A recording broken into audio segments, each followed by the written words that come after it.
Chapter 4 Our Venture. We were standing on a narrow, irregular, all too slanting little ledge, and would doubtless have ignominiously slipped off and broken our rash necks but for the vine. This was a thick-leaved, wide-spreading thing, a little like Amphelopsis. "It's not quite vertical here, you see," said Terry, full of pride and enthusiasm. "This thing never would hold our direct weight, but I think if we sort of slide down it one at a time, sticking in with hands and feet, we'll reach that next ledge alive. As we do not wish to get up our rope again, and can't comfortably stay here, I approve," said Jeff solemnly. Terry slid down first, said he'd show us how a Christian meets his death. Luck was with us. We had put on the thickest of those intermediate suits, leaving our tunics behind, and made this scramble quite successfully, though I got a pretty heavy fall just at the end, and was only kept on the second ledge by main force. The next stage was down a sort of chimney, a long irregular fissure, and so, with scratches many and painful and bruises not a few, we finally reached the stream. It was darker there, but we felt it highly necessary to put as much distance as possible behind us, so we waded, jumped, and clambered down that rocky riverbed in the flickering black and white moonlight and leaf shadow till growing daylight forced a halt. We found a friendly nut tree, those large, satisfying, soft-shelled nuts we already knew so well, and filled our pockets. I see that I have not remarked that these women had pockets in surprising number and variety. They were in all their garments, and the middle one in particular was shingled with them. So we stocked up with nuts till we bulged like Prussian privates in marching order, drank all we could hold, and retired for the day. It was not a very comfortable place, though not at all easy to get at, just a sort of crevice high up along the steep bank. But it was well veiled with foliage and dry. After our exhausting 3 or 4 hour scramble and the good breakfast food, we all lay down along that crack, heads and tails as it were, and slept till the afternoon sun almost toasted our faces. Terry poked a tentative foot against my head. "How are you, Van? Alive yet?" "Very much so," I told him, and Jeff was equally cheerful. We had room to stretch, if not to turn around, but we could very carefully roll over, one at a time, behind the sheltering foliage. It was no use to leave there by daylight. We could not see much of the country, but enough to know that we were now at the beginning of the cultivated area, and no doubt there would be an alarm sent out far and wide. Terry chuckled softly to himself, lying there on that hot, narrow little rim of rock. He dilated on the discomfiture of our guards and tutors, making many discourteous remarks. I reminded him that we had still a long way to go before getting to the place where we'd left our machine, and no probability of finding it there, but he only kicked me mildly for a croaker. "If you can't boast, don't knock," he protested. "I never said 'twould be a picnic, but I'd run away in the Antarctic ice fields rather than be a prisoner." We dozed off again. The long rest and penetrating dry heat were good for us, and that night we covered a considerable distance, keeping always in the rough, forested belt of land which we knew bordered the whole country. Sometimes we were near the outer edge and caught sudden glimpses of the tremendous depths beyond. "This piece of geography stands up like a basalt column," Jeff said. "Nice time we'll have getting down if they have confiscated our machine," for which suggestion he received summary chastisement. What we could see inland was peaceable enough, but only moonlit glimpses. By daylight we lay very close. As Terry said, we did not wish to kill the old ladies, even if we could, and short of that they were perfectly competent to pick us up bodily and carry us back, if discovered. There was nothing for it but to lie low and sneak out unseen if we could do it. There wasn't much talking done. At night we had our marathon obstacle race. We stayed not for break, and we stopped not for stone, and swam whatever water was too deep to wade and could not be got around. But that was only necessary twice. By day sleep, sound, and sweet. Mighty lucky it was that we could live off the country as we did. Even that margin of forest seemed rich in foodstuffs. But Jeff thoughtfully suggested that that very thing showed how careful we would have to be, as we might run into some stalwart group of gardeners or foresters or nut gatherers at any minute. Careful we were, feeling pretty sure that if we did not make good this time, we were not likely to have another opportunity. And at last we reached a point from which we could see far below the broad stretch of that still lake from which we had made our ascent.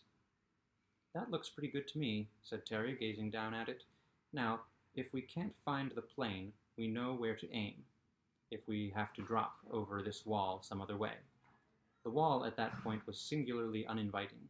It rose so straight that we had to put our heads over to see the base, and the country below seemed to be a far-off marshy tangle of rank vegetation. We did not have to risk our necks to that extent, however, for at last, stealing along among the rocks and trees like so many creeping savages, we came to that flat space where we had landed, and there, in unbelievable good fortune, we found our machine.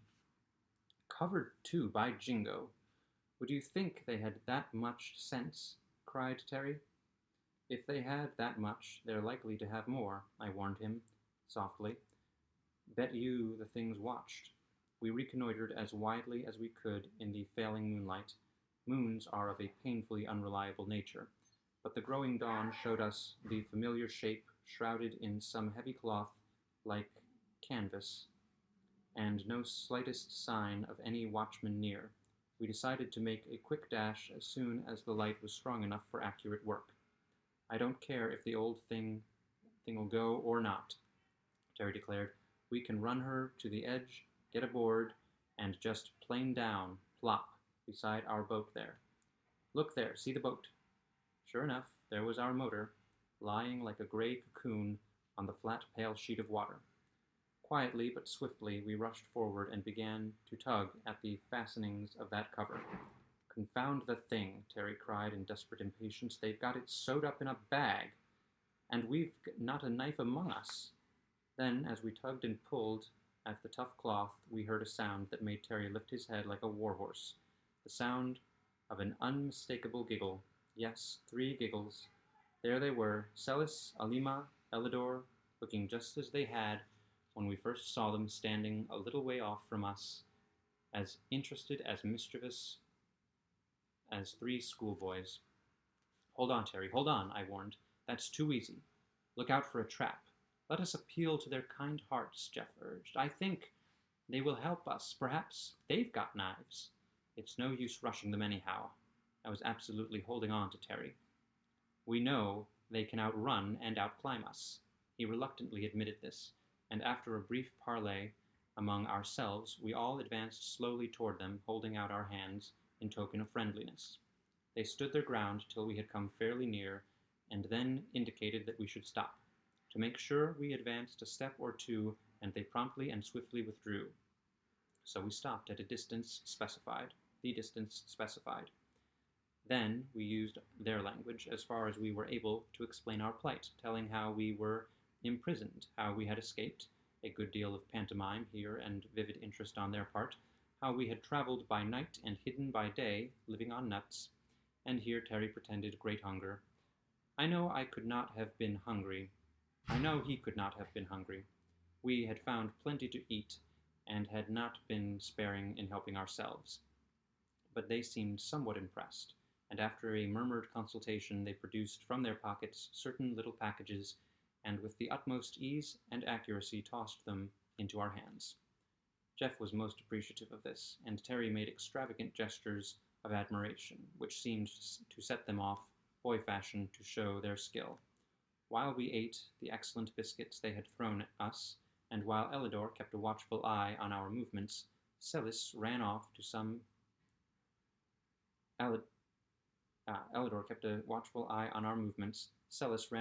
distance and set up a sort of duck on a rock arrangement, a big yellow nut on top of 3 balanced sticks.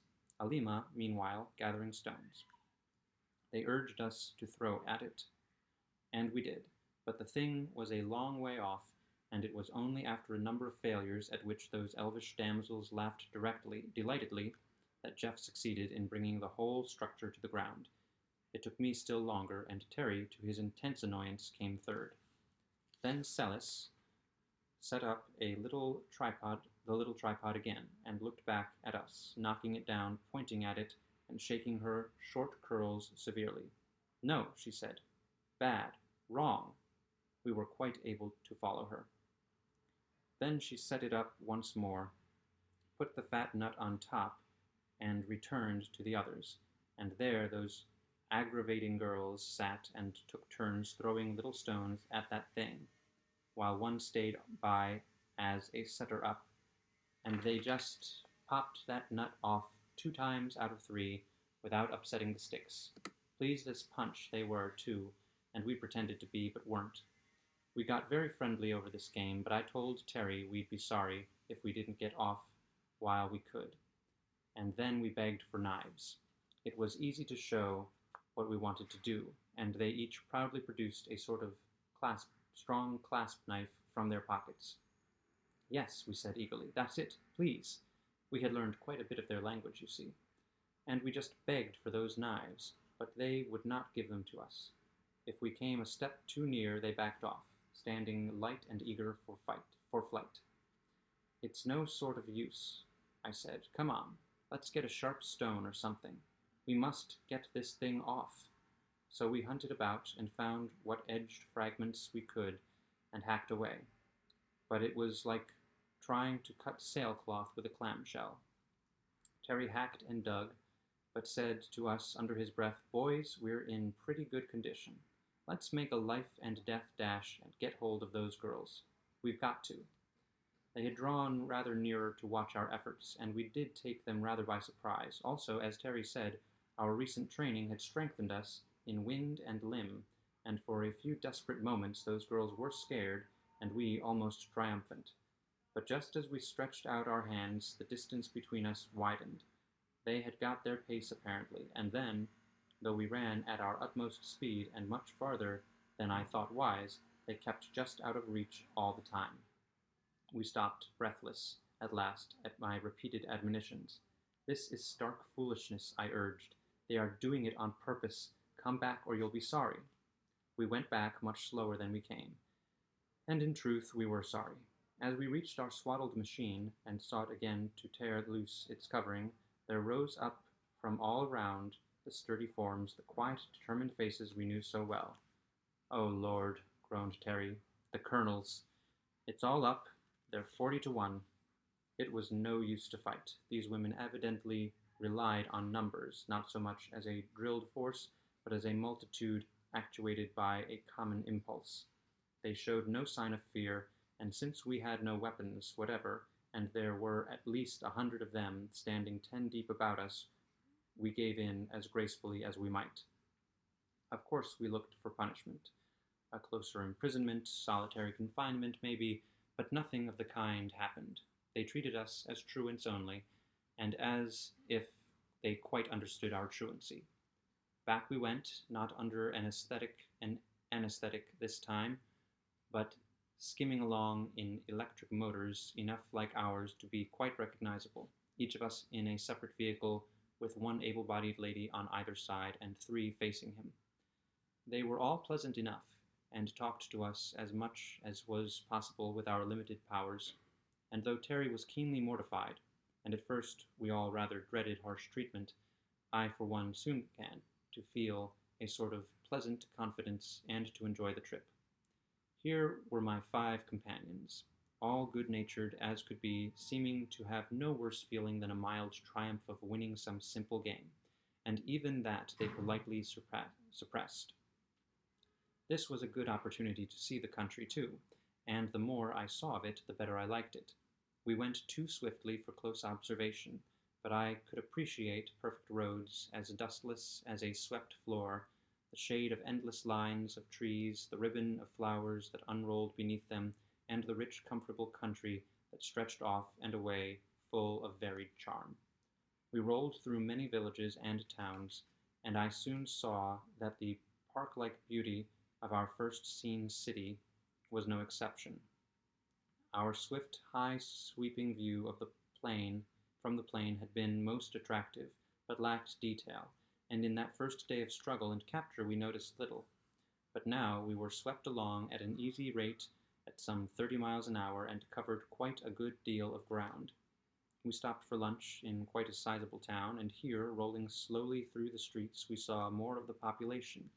They had come out to look at us everywhere we had passed, but here we were more, and when we went in to eat in a big garden place with little shaded tables among the trees and flowers, many eyes were upon us.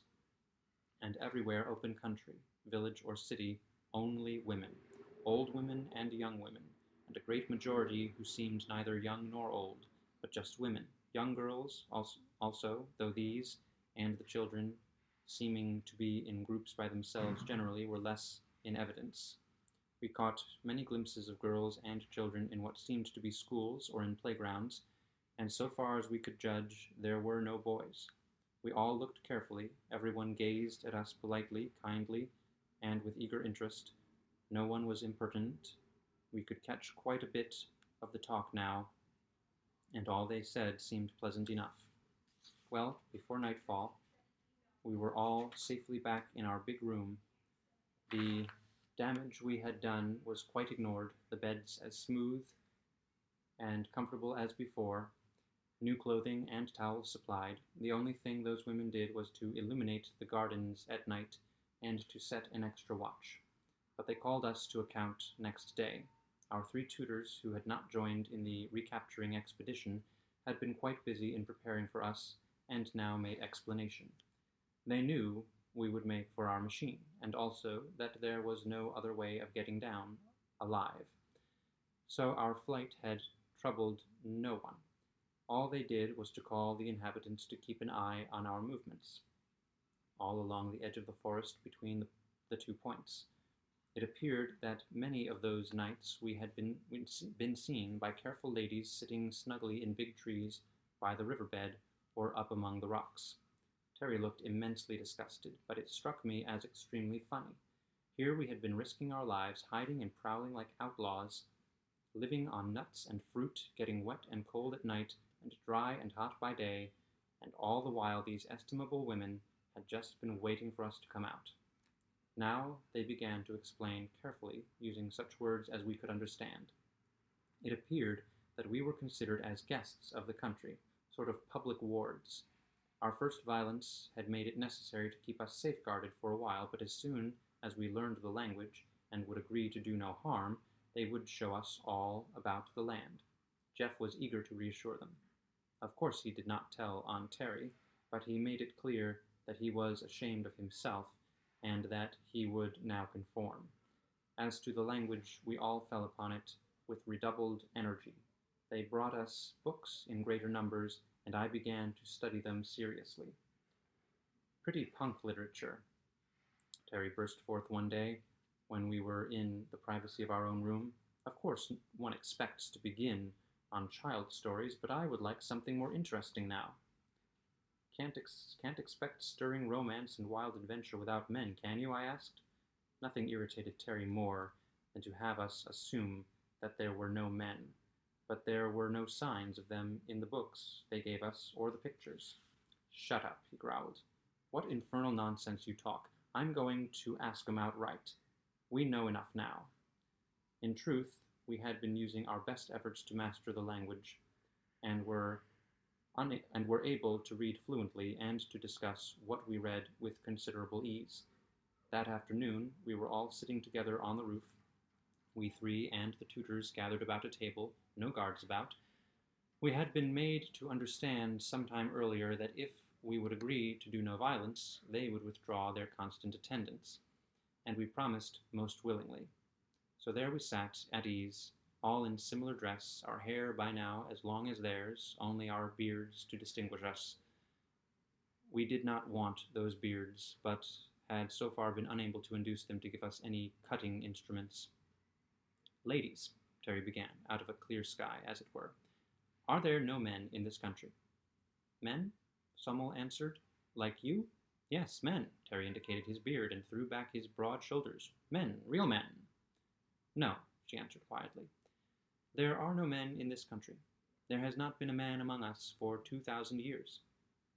Her look was clear and truthful, and she did not advance this astonishing statement as if it was astonishing but clear as a matter of fact.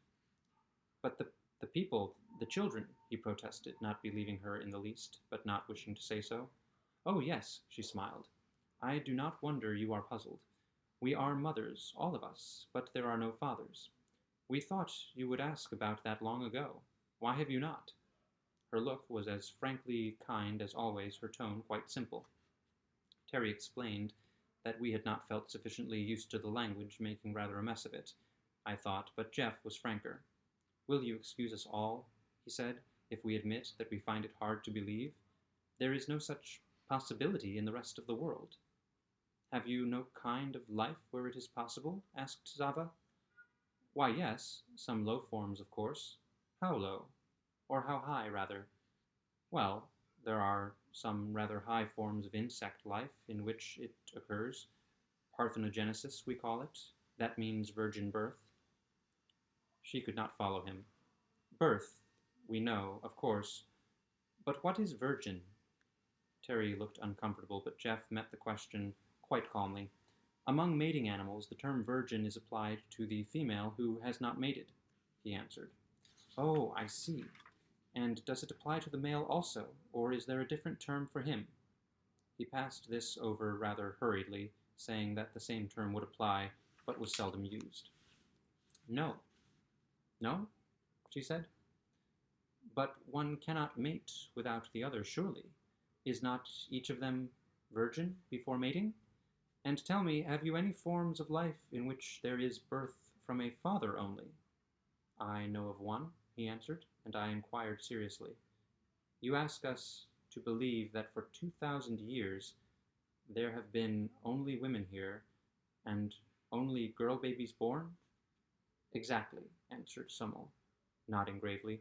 Of course, we know that among other animals it is not so, that there are fathers as well as mothers, and we see that you are fathers, that you come from a people who are of both kinds. We have been waiting, you see, for you to be able to speak freely with us and teach us about your country and the rest of the world. You know so much, you see, and we know only our own land. In the course of our previous studies, we had been at some pains to tell them about the big world outside, to draw sketches, maps, to make a globe even out of a spherical fruit, and to show the size and relation of the countries, and to tell of the numbers of their people. All this had been scant and in outline, but they quite understood. I find I succeeded very poorly in conveying the impression I would like to of these women. So far from being ignorant, they were deeply wise.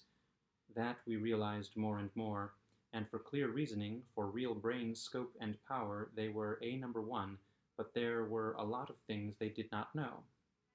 They had the evenest tempers, the most perfect patience, and good nature. One of the things most impressive about them all was the absence of irritability. So far we had only this group to study, but afterward I found it a common trait. We had gradually come to feel that we were in the hands of friends, and very capable ones at that. But we couldn't form any opinion yet of the general level of these women. We want you to teach us all you can, Sommel went on, her firm, shapely hands clasped on the table before her, her clear, quiet eyes meeting ours frankly, and we want to teach you what we have that is novel and useful. You can well imagine that it is a wonderful event to us to have men among us after 2,000 years, and we want to know about your women. What she said about our importance gave instant pleasure to Terry. I could see by the way he lifted his head that it pleased him, but when she spoke of our women, some way I had a queer little indescribable feeling, not like any feeling I ever had before when women were mentioned. Will you tell us how it came about? Jeff pursued. You said for 2,000 years. Did you have men here before that? Yes, answered Zava. They were all quiet for a little. You should have our full history to read. Do not be alarmed. It has been made clear and short. It took us a long time to learn how to write history. Oh, how I should love to read yours." She turned with flashing, eager eyes, looking from one to the other of us. "It would be so wonderful, would it not, to compare the history of 2,000 years, to see what the differences are between us who are only mothers and you who are mothers and fathers too? Of course, we see with birds that the father is as useful as the mother almost, but among insects we find him of less importance, sometimes very little. Is it not so with you?" "Oh, yes, birds and bugs," Terry said, "but among animals. Have you no animals?" "We have cats," she said. "The father is not very useful." "Have you no cattle, sheep, horses?" I drew some rough outlines of these beasts and showed them to her. "We had, in the very old days, these," said Somel, and sketched with swift, sure touches a sort of sheep or llama, "and these, dogs of 2 or 3 kinds, and that," pointing to my absurd but recognizable horse. "What became of them?" asked Jeff. "We do not want them any more. They took up too much room. We need all our land to feed our people. It is such a little country, you know." "Whatever do you do without milk?" Terry demanded incredulously. "Milk? We have milk in abundance. Our own." But I mean for cooking. For grown people," Terry blundered, while they looked amazed and a shade displeased. Jeff came to the rescue. "We keep cattle for their milk as well as for their meat," he explained. "Cow's milk is a staple article of diet. There is a great milk industry to collect and distribute it." Still they looked puzzled. I pointed to my outline of a cow. "The farmer milks the cow," I said, and sketched a milk pail, the stool, and in pantomime showed the man milking. "Then it is carried to the city and distributed by milkmen. Everybody has it at the door in the morning." "Has the cow no child?" asked Sommel earnestly. "Oh, yes, of course, a calf, that is." "Is there milk for the calf, and you, too?" It took some time to make clear to those 3 sweet-faced women the process which robs the cow of her calf, and the calf of its true food. And the talk led us into further discussion of the meat business. They heard it out, looking very white, and presently begged to be excused.